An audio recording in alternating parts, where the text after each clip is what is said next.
বিদেশের মাটিতে বাংলাদেশের সবচেয়ে বড় অস্ত্র বা সম্ভাবনা কি? আমাদের গার্মেন্টস শিল্প, নাকি আমাদের ক্রিকেট টিম? না, বাংলাদেশের সবচেয়ে বড় কিন্তু অব্যবহৃত সম্ভাবনা হলো সারা বিশ্বে ছড়িয়ে থাকা প্রবাসী ও তার সন্তানেরা, যারা শুধু রেমিটেন্স যোদ্ধা না, তার চেয়েও বেশি কিছু। এমন 20 জন বাংলাদেশি বংশোদ্ভূত এর গল্প বলবো আজ, যারা লন্ডন থেকে ওয়াশিংটনের ক্যাপিটাল হিল পর্যন্ত বিশ্ব রাজনীতির ক্ষমতার প্রায় কেন্দ্রীয় পর্যায়ে পৌঁছেছেন। কিন্তু গল্পের শেষে একটি ভয়ঙ্কর প্রশ্ন আছে, যা আমাদের ভাবাবে: এই শক্তি কি আমাদের জন্য আশীর্বাদ, নাকি ঘুমিয়ে থাকা অভিশাপ?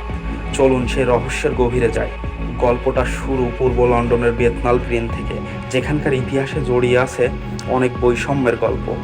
ঠিক সেখানেই 2010 সালে ইতিহাস গড়েন সিলেটের মেয়ে রুশনে আরা আলী, মাত্র 7 বছর বয়সে, যিনি 1982 সালে পরিবারের সাথে যুক্তরাজ্যে পাড়ি জমান। আর কয়েক যুগ পরেই তিনি হন ব্রিটিশ পার্লামেন্টে নির্বাচিত প্রথম বাংলাদেশি বংশোদ্ভূত সংসদ সদস্য। একবার কল্পনা করুন তো সেই মুহূর্তটা, যে ব্রিটেন একদিন আমাদের শাসন করেছিল, তাদেরই আইনসভায় দাঁড়িয়ে একজন বাঙালি নারী কথা বলছে মানুষের জন্য, পিছিয়ে পড়া সম্প্রদায়ের জন্য। এটা শুধু একটা বিজয় ছিল না, এটা ছিল একটা জবাব। কিন্তু রুশনে আরা একা নন। তার দেখানো পথে ব্রিটিশ রাজনীতিতে অবদান রেখেছেন আরও অনেকে, যেমন টিউলিপ সিদ্দিকী, যার শিকড় বাংলাদেশের গোপালগঞ্জে এবং রক্তে মিশে আছে দেশের ইতিহাস।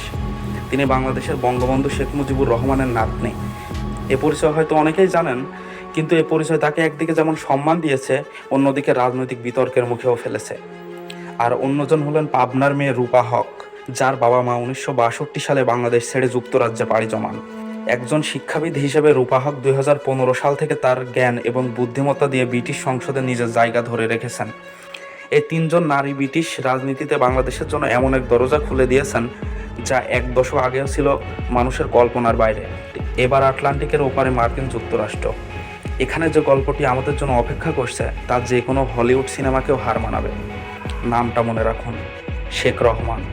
কুমিল্লার এক সাধারণ গ্রামে জন্ম নেওয়া এই মানুষটি 1971 সালে মুক্তিযুদ্ধে মাত্র 13 বছর বয়সে পাকিস্তানি বাহিনীর হাতে যুদ্ধবন্দী হন।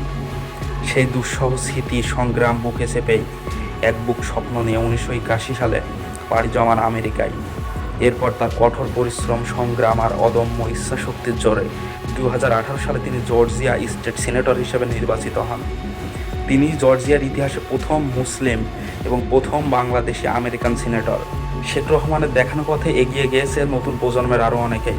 নোয়াখালী চাঁদপুরের অভিবাসী বাবা মায়ের মেয়ে নাবিলা ইসলাম পার্কস, যার পরিবার 70-80 দশকে যুক্তরাষ্ট্রে পাড়ি জমায়। তিনি মাত্র 27 বছর বয়সে জর্জিয়ার সর্বকনিষ্ঠ এবং প্রথম মুসলিম নারী সিনেটর নির্বাচিত হয়ে ইতিহাস গড়েন। আর নিউ ইয়র্কের মতো শহর, যাকে বলা হয় পৃথিবীর রাজধানী, যেখানে ক্ষমতার লড়াই সবচেয়ে কঠিন, সেখানেই সিটি কাউন্সিল হিসেবে প্রথম মুসলিম নারী হিসেবে নির্বাচিত হয়েছেন চট্টগ্রামের মেয়ে শাহানা হানিফ। তাদের এই বিজয় আমেরিকার মাটিতে সংগ্রাম করা প্রত্যেক বাংলাদেশের গর্বের কারণ। আজকের গল্পটা কিন্তু শুধু ব্রিটেন বা আমেরিকার মাঝে সীমাবদ্ধ নয়।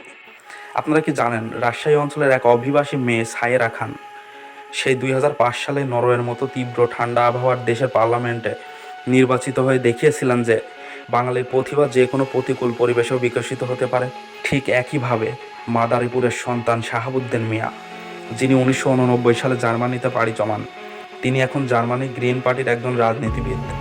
ভোলার লালমোহনের প্রবাসী পরিবারের সন্তান মাহমুদুর রহমান নয়ন, অস্ট্রিয়ার রাজধানী ভিয়েনার সিটি কাউন্সিলের সদস্য। এমনকি ইতালির পালেরমোতেও আছেন মৌলভীবাজারের মেয়ে সুমিড আলী আক্তার, যিনি মাত্র 8 বছর বয়সে ইতালিতে পাড়ি জমান। তিনিও কাউন্সিলর নির্বাচিত হয়ে ইতিহাস তৈরি করেছেন। এরা প্রত্যেকে এসব দেশগুলোর রাজনীতিক ইতিহাসে বাংলাদেশের নাম লিখেছেন। এবার চলুন উত্তর আমেরিকায়। কানাডার মতো তীব্র শীতের দেশেও নিজের রাজনৈতিক মেধার পরিচয় দিয়েছেন মৌলভীবাজারের মনোমুখ ইউনিয়নের মেয়ে ডলি বেগম। পরিবারের সাথে 1999 সালে কানাডায় স্থায়ী হওয়া ডলি বেগম 2018 সালে অন্টারিও প্রাদেশিক পরিষদে নির্বাচিত হয়ে কানাডার আইনসভায় প্রবেশ করা প্রথম বাংলাদেশি হিসেবে ইতিহাস তৈরি করেন। পৃথিবীর আরেক প্রান্তে অস্ট্রেলিয়া। ঢাকার মেয়ে ডক্টর সাবরিন ফারুকী, যিনি 2004 সালে উচ্চ শিক্ষার জন্য অস্ট্রেলিয়ায় পাড়ি জমান। পরবর্তীতে তিনি 2021 সালে কাউন্সিলর নির্বাচিত হয়ে দেশের ইতিহাসে বাংলাদেশের নাম লেখেন। তবে তালিকার সবচেয়ে অবাক করা নামটি সম্ভবত মালদ্বীপের। দেশটির প্রথম গণতান্ত্রিকভাবে নির্বাচিত রাষ্ট্রপতি এবং সাবেক স্পিকার মোহাম্মদ নাশিদ, তিনি বিভিন্ন সাক্ষাৎকারে গর্বের সাথে বলেছেন যে তার নানি, মানে মায়ের মা, ছিলেন একজন বাংলাদেশি। এ কারণে তিনি নিজেকে অর্ধেক বাংলাদেশি বলে পরিচয় দেন। ভাবুন একবার, ভারত মহাসাগরের বুকে থাকা এই ছোট্ট দ্বীপরাষ্ট্রটির শীর্ষ নেতৃত্বে রয়েছে বাংলাদেশিদের ছোঁয়া। রুশনে আরা, শেখ রহমান, ডলি বেগম, নাশিদ, এ নামগুলো শুধু কিছু সফল ব্যক্তির নাম নয়, এ নামগুলো হলো এক একটি সম্ভাবনার অদৃশ্য দরজা, যা বাংলাদেশকে বিশ্বের বিভিন্ন দেশে সুবিধাজনক স্থান দিতে পারে। আমরা প্রায়ই শুনি ইসরায়েল কিভাবে তাদের প্রবাসী বিজ্ঞানীদের আর রাজনীতিবিদদের ব্যবহার করে বিশ্বজুড়ে নিজেদের প্রভাব বিস্তার করছে।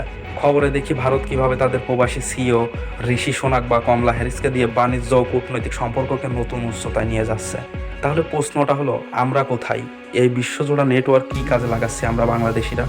এই শক্তিকে কৌশলগতভাবে ব্যবহার করে আমরাও পারি বিশ্বমঞ্চে নিজেদের ভাগ্য নতুন করে লিখতে। এই বাংলাদেশি বংশোদ্ভূত ব্যক্তিরা ঘুমিয়ে থাকা আগ্নেয়গিরির মতো, যাদের জাগাতে পারলে খুলে যেতে পারে বাংলাদেশের সম্ভাবনার দুয়ার। আপনার কি মনে হয়, এই ব্যক্তিগুলো বাংলাদেশের জন্য আশীর্বাদ কি হতে পারে না? ভিডিওটির দ্বিতীয় পার্ট দেখতে চাইলে কমেন্টে জানান। দেখা হবে পরের কোনো ভিডিওতে। ধন্যবাদ।